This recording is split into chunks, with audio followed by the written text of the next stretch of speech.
हम current affairs कर रहे हैं और करंट अफेयर्स को तैयार करना बहुत ज़रूरी है।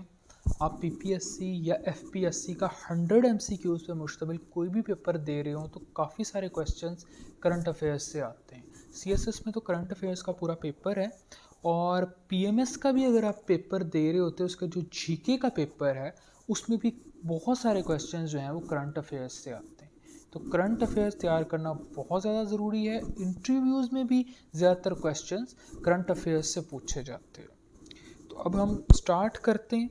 हम हेड ऑफ स्टेट्स करेंगे डिफरेंट कंट्रीज़ के जो एग्ज़ाम के एंगल से इम्पोर्टेंट हैं, और ना सिर्फ हम हेड ऑफ स्टेट को डिस्कस करेंगे लेकिन इसके अलावा भी अगर कोई क्वेश्चंस उस कंट्री से रिलेटेड पूछे जाते हैं करंट अफेयर्स के तो वो भी ऐड करेंगे।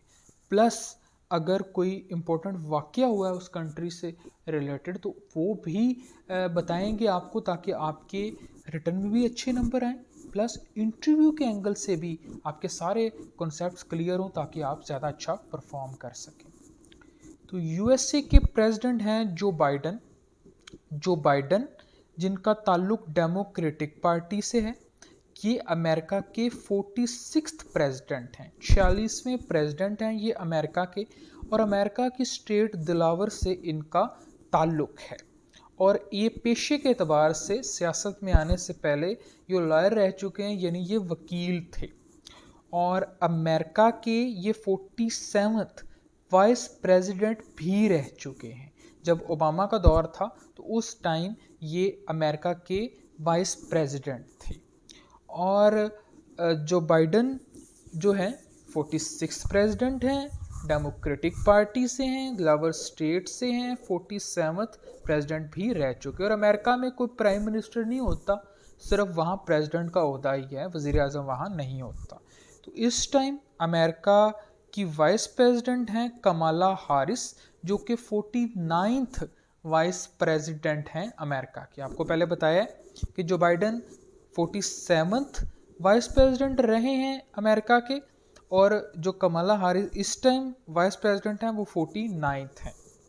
इसके अलावा अमेरिका के जो फॉरेन मिनिस्टर है उसके बारे में भी एग्ज़ाम में पूछ लिया जाता है। अमेरिका में फॉरेन मिनिस्टर को कहा जाता है secretary of state. Secretary of state कहा जाता है फॉरेन मिनिस्टर को, और वो एंटोनी जे ब्लिंकन है। एंटोनी जे ब्लिंकन इस टाइम सेक्रेटरी ऑफ स्टेट हैं अमेरिका के, यानी आप कह सकते हैं अमेरिका के फॉरेन मिनिस्टर हैं। इसके अलावा अमेरिका के डिफेंस सेक्रेटरी हैं लियोर्ड ऑस्टिन अमेरिका के इस टाइम डिफेंस सेक्रेटरी हैं। और अमेरिका के पाकिस्तान में एम्बेसडर हैं इस टाइम डोनाल्ड आर्मन ब्लूम। और जो पाकिस्तान के एम्बेसडर हैं इस टाइम अमेरिका में उनका नाम है मसूद खान। अक़वाम मुत्तहिदा में भी पाकिस्तान के लिए काम करते रहे। और यहाँ आपको पता होना चाहिए कि हाई कमिश्नर क्या होता है और एम्बेसडर क्या होता है। अगर दो ऐसे ममालिक जो कॉमनवेल्थ के मेंबर्स हैं, यानी कॉमनवेल्थ वो कंट्रीज़ हैं जो यूके की कॉलोनी रह चुके हैं, किसी ज़माने में बरतानिया के अंडर रह चुके हैं, जैसे पाकिस्तान है, इंडिया है, और भी दुनिया के काफ़ी सारे ममालिक हैं। तो ये इन्होंने बरतानिया ने अपनी एक तंजीम बनाई हुई है कॉमनवेल्थ, ताकि इन ममालिक के दरमियान तिजारत हो, अच्छे ताल्लुकात हों। तो उसके मेंबर्स जब एक दूसरे में कुछ सफ़ीर भेजते हैं तो उन्हें एम्बेसडर नहीं कहते, उन्हें हाई कमिश्नर कहते हैं। और ये जब एक दूसरे में सिफारत खाना बनाते हैं तो उससे हाई कमीशन कहते हैं। जैसे कि पाकिस्तान अगर चाइना में अपना सिफारत खाना बनाएगा तो उसे एम्बेसी कहेंगे, और वहाँ जो सफ़ीर भेजा जाएगा उसे एम्बेसडर कहेंगे।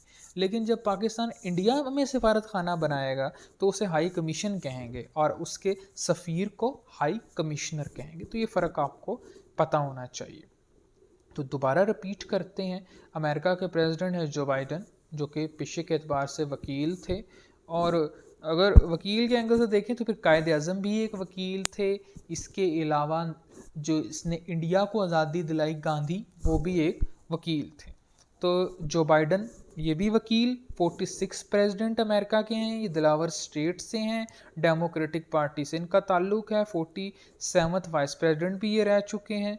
और कमाला हारिस इस टाइम अमेरिका की वाइस प्रेसिडेंट हैं और secretary of state Antony J Blinken है, और डिफेंस सेक्रेटरी लॉर्ड ऑस्टिन है, और यूके के इन्वेस्टर जो पाकिस्तान में है इस टाइम वो है डोनाल्ड आर्मन ब्लूम, और पाकिस्तान के इन्वेस्टर जो इस टाइम यूएसए में है वो है मसूद खान। ईरान जो कि पाकिस्तान का हमसाया है, बहुत इम्पोर्टेंट कंट्री है मिडल ईस्ट का, और उसके प्रेसिडेंट हैं इस टाइम इब्राहिम रईसी, और 2021 से ये हुकूमत में है। इसके अलावा इनके सुप्रीम लीडर हैं अली खामनाई, और चूँकि ये ना सेकंड सुप्रीम लीडर है, यानी सुप्रीम लीडर क्या होता है, देखें प्रेसिडेंट तो है ईरान में, लेकिन प्रेसिडेंट की इतनी ज़्यादा वहाँ नहीं चलती, ज़्यादा चलती है सुप्रीम लीडर की, और अब तक ईरान की हिस्ट्री में बस 2 ही सुप्रीम लीडर रह चुके। एक वो सुप्रीम लीडर थे जिन्होंने आज़ादी दिलाई ईरान को, या आप कह सकते हैं कि ईरान में रेवोल्यूशन लेके आए, वहाँ बादशाहत ख़त्म की और इनकलाब लेके आए, आयतुल्ला खमीनी, और वो फर्स्ट सुप्रीम लीडर थे। और उसके बाद जो है सैयद अली हुसैनी खामनाई, ये दूसरे सुप्रीम लीडर हैं। सुप्रीम लीडर की ज़्यादा बात मानी जाती है ईरान में। और ईरान के इस टाइम फॉरेन मिनिस्टर हैं हुसैन आमर अब्दुल्लान, ये फॉरेन मिनिस्टर हैं ईरान के। ईरान के साथ ही एक और मुस्लिम कंट्री है मिडल ईस्ट में, और वो है इराक, और इराक के इस टाइम प्रेसिडेंट हैं अब्दुल लतीफ़ राशिद, और इनके प्राइम मिनिस्टर हैं मोहम्मद शिया अल सोडानी। और इराक भी खाना जंगी का शिकार रहा है। यहाँ पहले सदाम हुसैन की हुकूमत होती थी, वो काफ़ी लंबे अरसे तक इराक के प्रेसिडेंट रहे, और उनके बाद बल्कि उनके दौर में ही अमेरिका ने हमला कर दिया इराक पे, और उन्हें हुकूमत से भी हटाया, बाद में सदाम को फांसी भी दे दी गई। उसके बाद अमेरिका का ही कंट्रोल था इराक पे, लेकिन ईरान खाना जंगी का शिकार हुआ, बहुत ज़्यादा लड़ाइयाँ होती रही, बाद में अमेरिका चला भी गया, लेकिन इराक आज तक दोबारा संभल नहीं सका और खाना जंगी का शिकार रहा है। एक और इम्पोर्टेंट कंट्री है यूके, बरतानिया जिसे इंग्लैंड भी कहते हैं, उसके प्राइम मिनिस्टर हैं ऋषि सुनक, और इनका ताल्लुक है कंजर्वेटिव पार्टी से, कंजर्वेटिव पार्टी से ताल्लुक है ऋषि सुनक का, और इन्हें इंडियन ओरिजिन का पहला प्राइम मिनिस्टर भी कहा जाता है। इंडियन ओरिजिन के कहते हैं कि इनके पेरेंट्स का ताल्लुक इंडिया से था। वैसे ये आपने फैसला करना है कि इनका ताल्लुक इंडिया से था या नहीं था। पाकिस्तान और इंडिया के अलहदा होने से पहले इनके पेरेंट्स के जो पेरेंट्स थे वो गुजरांवाला में रहते थे, और बाद में गुजरांवाला से वो अफ्रीका चले गए, और फिर अफ्रीका से बरतानिया चले गए, तो बाद में जो ये है अब प्राइम मिनिस्टर बन गए। तो इंडियन कहते हैं कि ये इंडियन ओरिजिन के प्राइम मिनिस्टर हैं, जबकि बहुत सारे पाकिस्तानी ये कहते हैं कि इंडियन कैसे हो गए, चूँकि इनका ताल्लुक गुजरांवाला से था तो इन्हें तो पाकिस्तानी कहा जाना चाहिए। बट ये डिबेट भी चलती रहती है, लेकिन ये एक इंडियन ओरिजिन के प्राइम मिनिस्टर हैं। और बरतानिया में कोई भी प्रेसिडेंट नहीं होता, जैसे अमेरिका में कोई वज़ीर आज़म नहीं होता, प्राइम मिनिस्टर नहीं होता, इसी तरह बरतानिया में प्रेसिडेंट नहीं होता। और जो फॉरेन मिनिस्टर हैं इस टाइम बरतानिया के, वो हैं जेम्स क्लेवरले। जेम्स क्लेवरले फॉरेन मिनिस्टर हैं यूके के, और यूके में फॉरेन मिनिस्टर को कहा जाता है, उस ओहदे का नाम है secretary of state for foreign Commonwealth and development affairs, ये पूरा नाम है वहाँ फॉरेन मिनिस्टर का। और कनाडा ये भी एक बहुत इम्पोर्टेंट कंट्री है नॉर्थ अमेरिका में, और यूनाइटेड स्टेट्स ऑफ अमेरिका यानी अमेरिका के ये नॉर्थ में मुल्क है कनाडा। और कनाडा के प्राइम मिनिस्टर हैं जस्टिन ट्रूडो, और 2015 से ये प्राइम मिनिस्टर हैं कनाडा के, और इनकी पार्टी है liberal party of Canada. Liberal party of Canada इनकी पार्टी का नाम है। और बरतानिया में जिस तरह प्रेसिडेंट नहीं होता, इसी तरह कनाडा में भी कोई प्रेसिडेंट नहीं होता। हरदीप सिंह निजार ये एक सिख लीडर थे जिन्हें 18 जून 2023 को 18 जून 2023 को सूरे कनाडा में कत्ल कर दिया गया। सूर्य जगह है कनाडा में, वहाँ हरदीप सिंह को कत्ल कर दिया गया। और हरदीप सिंह का ताल्लुक खालिस्तान तहरीक से भी था।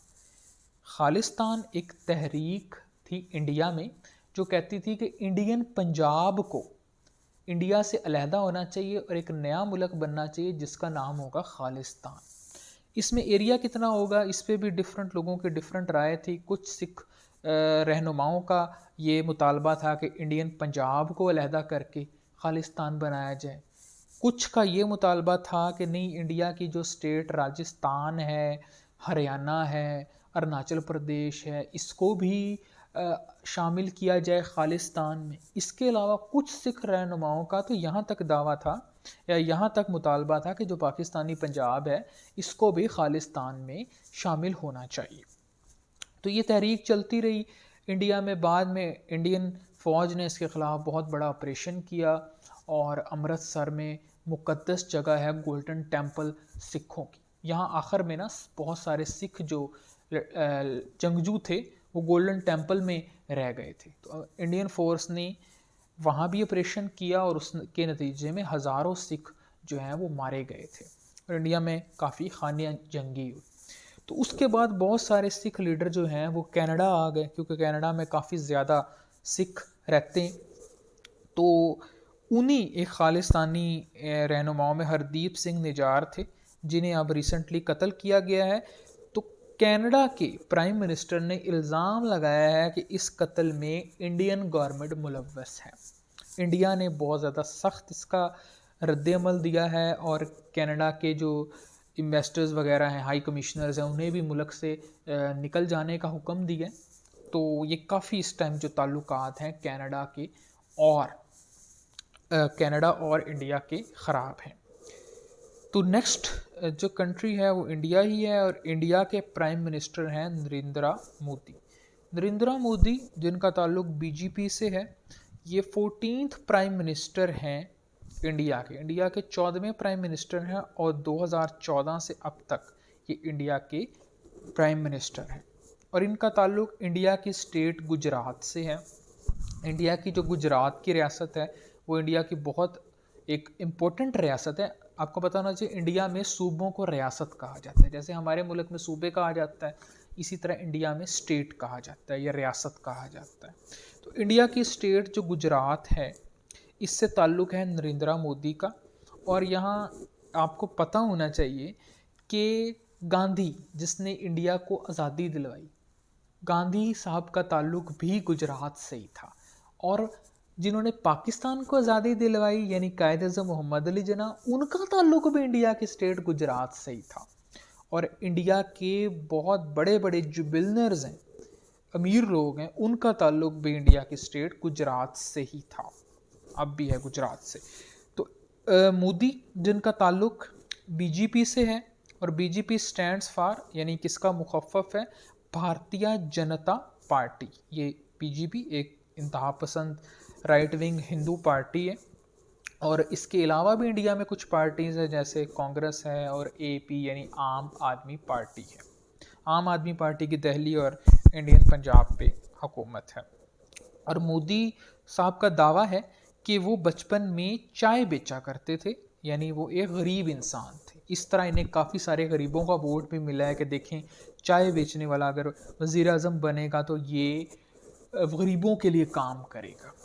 और नरेंद्र मोदी जो हैं ये आरएसएस के मेंबर भी रह चुके हैं। आरएसएस एक इंतहा पसंद हिंदू तंजीम है।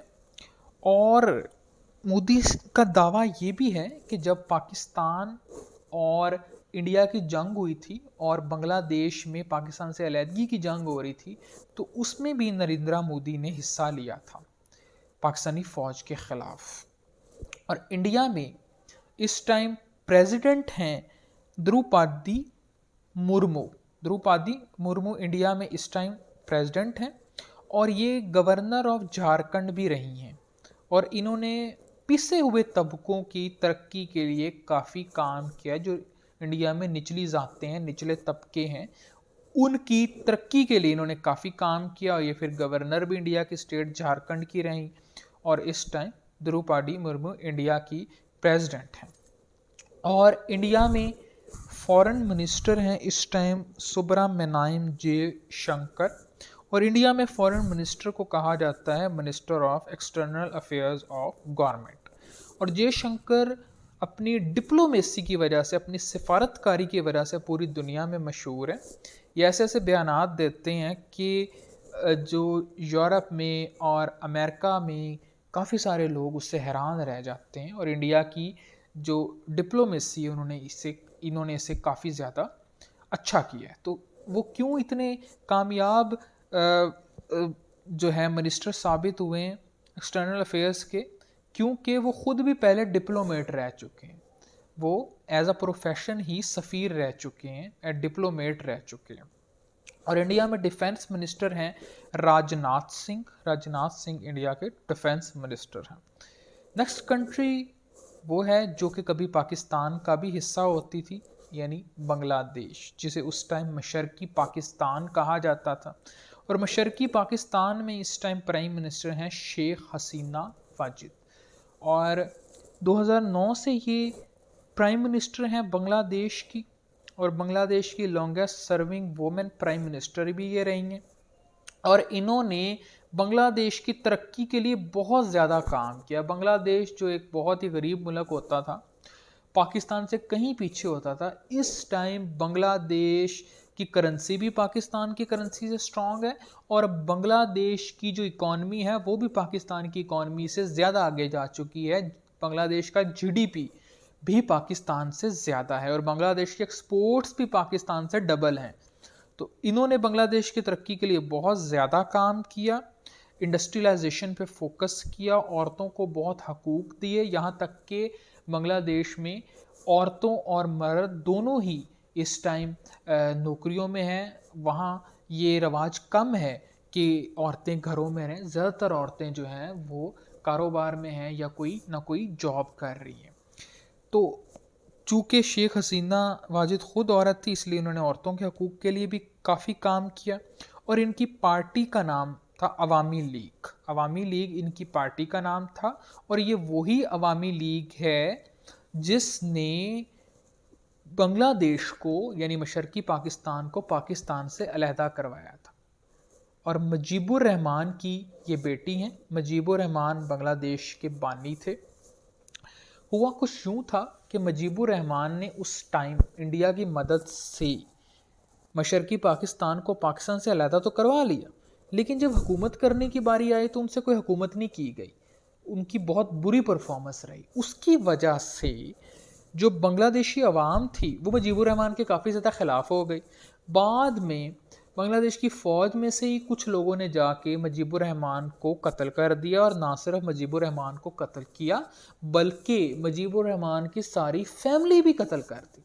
लेकिन हसीना वाजिद उस टाइम किसी और कंट्री में पढ़ने गई हुई थी, अपनी तालीम मुकम्मल करने किसी और कंट्री गई हुई थी, इसलिए उनकी जान बच गई। बाद में वो वापस आई और उन्होंने सियासत में भी हिस्सा लिया और बांग्लादेश की प्राइम मिनिस्टर भी बनी। सऊदी अरब एक बहुत ही इम्पोर्टेंट मुस्लिम कंट्री है, पाकिस्तान का बहुत अच्छा दोस्त है, और ये मिडल ईस्ट में है। और सऊदी अरब के इस टाइम किंग हैं सलमान बिन अब्दुल अजीज़। लेकिन सऊदी अरब में ज़्यादा जो हुकूमत है, जो ज़्यादा चलती है, वो क्राउन प्रिंस की चलती है, और वो है मोहम्मद बिन सलमान। मोहम्मद बिन सलमान प्राइम मिनिस्टर यानी वज़ीर आज़म भी हैं सऊदी अरब के, और सऊदी अरब के ये क्राउन प्रिंस भी हैं। और अब सूरत हाल दुनिया में काफ़ी चेंज हो रही है, यानी सऊदी अरब की सारी इकॉनमी तो ऑयल पे चलती है, पूरा वो ऑयल बेचते हैं और उससे पैसा हासिल करते हैं, उससे मुल्क चलता है। लेकिन अब दुनिया बदल रही है, क्योंकि ऑयल, गैस और कोयला जलाने से बहुत ज़्यादा पोल्यूशन पैदा होती है, और जिसकी वजह से दुनिया का टेम्परेचर भी बढ़ रहा है, इंसानों में मुख्तलिफ बीमारियां भी आ रही हैं, कार्बन एमिशन भी बढ़ रही है, जिसकी वजह से आप देखेंगे गर्मियाँ बहुत ज़्यादा गर्म आ रही हैं। पहले उतनी कभी गर्म गर्मियाँ नहीं होती थी। तो इंसानों को इस नुकसान की वजह से एक अवेयरनेस पैदा हुई है कि हम ये जो फॉसल फ्यूल्स हैं, यानी पेट्रोल, गैस, ऑयल वगैरह, कोयला, इनको ख़त्म करें और उसकी जगह रिन्यूएबल एनर्जी को यूज़ करें, यानी हवा से बिजली बनाएं, सोलर से बिजली बनाएं।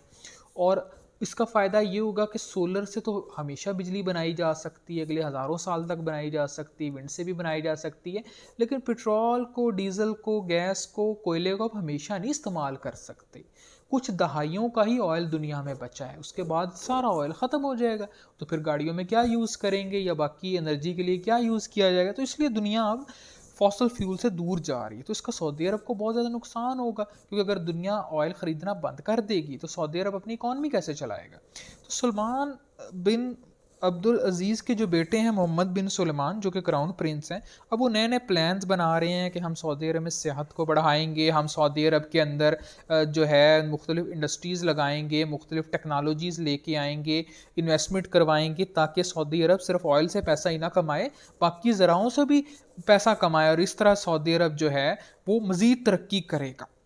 इसके लिए ये एक और नया शहर भी बसा रहे हैं जिसका नाम नियोम है, और ये रेड सी पे होगा, और ये बहुत ही फ्यूचरिस्टिक सिटी होगा। इसमें कोई सड़कें भी नहीं होंगी, जो बहुत जदीद ज़राए हैं ना, उसके ज़रिए लोग एक जगह से दूसरी जगह सफ़र भी करेंगे, और इसमें सारी जो एनर्जी के रिसोर्सेज हैं वो भी रिन्यूएबल एनर्जी के रिसोर्सेज होंगे। तो ये नियोम बहुत ही इंपॉर्टेंट सिटी है, बहुत ही फ्यूचरिस्टिक सिटी है। इसके अलावा मोहम्मद बिन सुलेमान से जुड़ा एक और वाक़या है, वो है जमाल अहमद खशोगी का। ये जर्नलिस्ट थे सऊदी अरब के, और ये तुर्की में थे उस टाइम, और ये तुर्की में सऊदी अरब के सिफारत खाने में गए थे, वहाँ इनका कत्ल हो गया, और उस कत्ल का इल्ज़ाम तुर्की ने सऊदी अरब पे लगाया, और ख़ास तौर पे सऊदी अरब के जो क्राउन प्रिंस है मोहम्मद बिन सुलेमान, इन पे लगाया, और कहा कि ये बहुत ही प्लानिंग के साथ ही इनका कत्ल हुआ ये कि जमाल खशोगी सिफारत खाने में गए, क्योंकि ये डाइवोर्स ले रहे थे उस टाइम अपनी वाइफ से, तो उस सिलसिले में ये सिफारत खाने में गए, और पहले ही पता था सऊदी अरब की एजेंसीज़ को कि इन्होंने आना है। मतलब ये दावा किया गया तुर्की की अथॉरिटीज़ की तरफ से, प्लस अमेरिका की अथॉरिटीज़ की तरफ से, कि ये जैसे ही सिफारत खाने में गए, इन्होंने एक एप्पल की वॉच भी पहनी हुई थी, यानी सब कुछ सुना जा रहा था कि अंदर क्या बात हो रही है।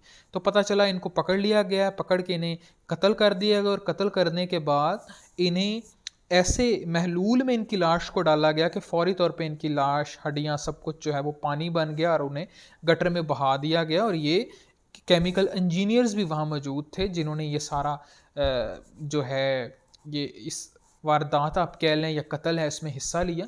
और उसके बाद फौरी तौर पे वो जो सारे एक्सपर्ट्स आए हुए थे ये कत्ल करने के लिए, वो तुर्की छोड़ के भी वापस सऊदी अरब चले गए।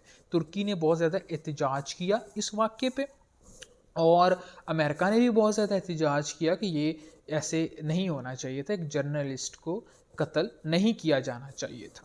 तो ये जमाल खशोगी जर्नलिस्ट थे, सऊदी अरब के थे, और इनका कत्ल हुआ इस्तंबुल में 2018 में, 2018 में। नेक्स्ट कंट्री भी पाकिस्तान का हमसाया है, चाइना, जो कि पाकिस्तान का बहुत क्लोज फ्रेंड है, और इसके प्रेसिडेंट हैं इस टाइम जिन जिनपिंग, और इसके प्राइम मिनिस्टर हैं ली कियांग, और इसके फॉरेन मिनिस्टर हैं वांग यी। और ताइवान का एरिया बहुत इम्पोर्टेंट है।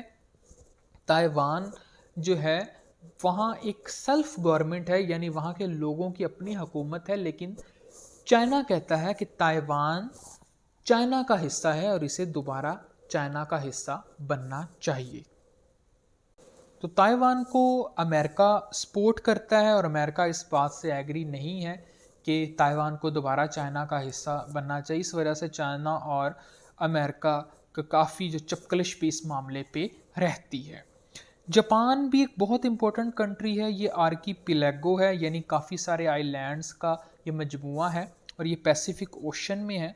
और जापान दुनिया का बहुत ही एडवांस्ड कंट्री है, बहुत ही डेवलप्ड कंट्री है, और इसके प्राइम मिनिस्टर हैं इस टाइम फुमियो किशिडा, और 2021 से ये प्राइम मिनिस्टर हैं जापान के।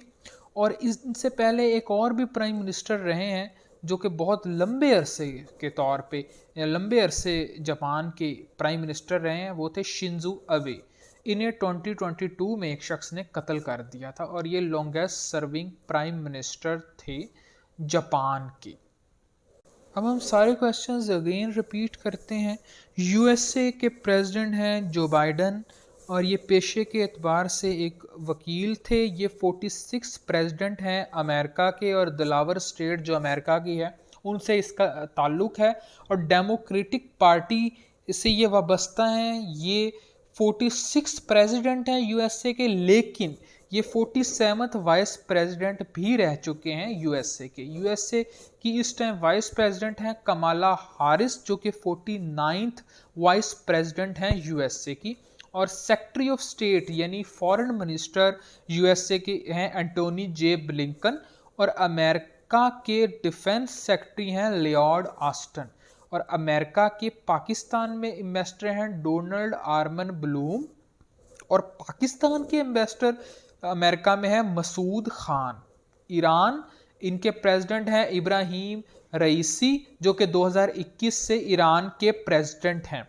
इसके अलावा इनके फॉरेन मिनिस्टर हैं हुसैन आमिर अब्दुलयान। इराक के प्रेसिडेंट हैं अब्दुल लतीफ़ राशिद, और इराक के प्राइम मिनिस्टर हैं मोहम्मद शियल सोडानी। यूके के प्राइम मिनिस्टर हैं ऋषि सोनक, जिनका ताल्लुक कंजर्वेटिव पार्टी से है। और secretary of state for foreign, Commonwealth and development affairs इनके हैं जेम्स क्लेवरले, यानी फॉरेन मिनिस्टर हैं यूके के जेम्स क्लेवरले। और कनाडा के प्राइम मिनिस्टर हैं इस टाइम जस्टिन ट्रूडो, जो कि 2015 से प्राइम मिनिस्टर हैं कनाडा के, और लिबरल पार्टी ऑफ कनाडा से इनका ताल्लुक है। और सिख लीडर एक कनाडा में कत्ल हुए हरदीप सिंह निजार, जो कि 18 जून 2023 को 2023 में ये कत्ल हुए सूरे कनाडा में। और इंडिया के प्राइम मिनिस्टर हैं नरेंद्र मोदी, जो कि 14th प्राइम मिनिस्टर हैं इंडिया के। 2014 से अब तक ये प्राइम मिनिस्टर हैं। इनका ताल्लुक गुजरात से है, इंडिया की स्टेट गुजरात से, और ये गुजरात स्टेट के सीएम भी रहे हैं 2001 से 2014 तक। 2001 से 2014 तक ये सीएम यानी वजीर आला भी रहे हैं इंडियन स्टेट गुजरात से। और इनका ताल्लुक बीजेपी से है, यानी भारतीय जनता पार्टी से। और ये इनके जो प्रेसिडेंट हैं वो है द्रौपदी मुर्मू, जो कि गवर्नर ऑफ झारखंड भी रही हैं। और इन्होंने निचली जातों की तरक्की के लिए काफ़ी ज़्यादा काम भी किया। और इंडिया के फॉरेन मिनिस्टर को कहा जाता है minister of external affairs of the government, और यह सुब्रमण्यम जयशंकर, जो कि इंडिया के डिप्लोमेट भी रहे हैं। और डिफेंस मिनिस्टर हैं इंडिया के इस टाइम राजनाथ सिंह। और इंडिया की के बाद हम नेक्स्ट कंट्री पे जो आए वो है बांग्लादेश, और बांग्लादेश के प्राइम मिनिस्टर शेख हसीना वाजिद, और 2009 से ये प्राइम मिनिस्टर हैं। Longest serving women prime minister भी यही हैं। और अवामी लीग इनकी पार्टी का नाम है, और मुजीबुर रहमान की ये डॉटर हैं। सऊदी अरब के बादशाह हैं सुल्तान बिन अब्दुल अजीज़, और क्राउन प्रिंस और वज़ीर आज़म दोनों हैं मोहम्मद बिन सुलेमान। और जमाल अहमद खशोगी, जो कि 2018 में 2018 में इस्तांबुल में कत्ल हुए, ये भी एक बहुत इंपॉर्टेंट वाक़या है। और नियोम सिटी बन रहा है सऊदी अरब में, जो कि बहुत ही फ्यूचरिस्टिक सिटी होगा। चाइना के प्रेसिडेंट जी जिनपिंग है, प्राइम मिनिस्टर ली कियांग है, फॉरेन मिनिस्टर वांग यी है। इसके अलावा जापान के प्राइम मिनिस्टर फूमियो किशिडा हैं, और 2021 से ये प्राइम मिनिस्टर हैं। और शिंजो अबे, जो कि 2022 में कत्ल हो गए थे, ये भी एक बहुत लंबे अरसे के लिए प्राइम मिनिस्टर रह चुके थे जापान के।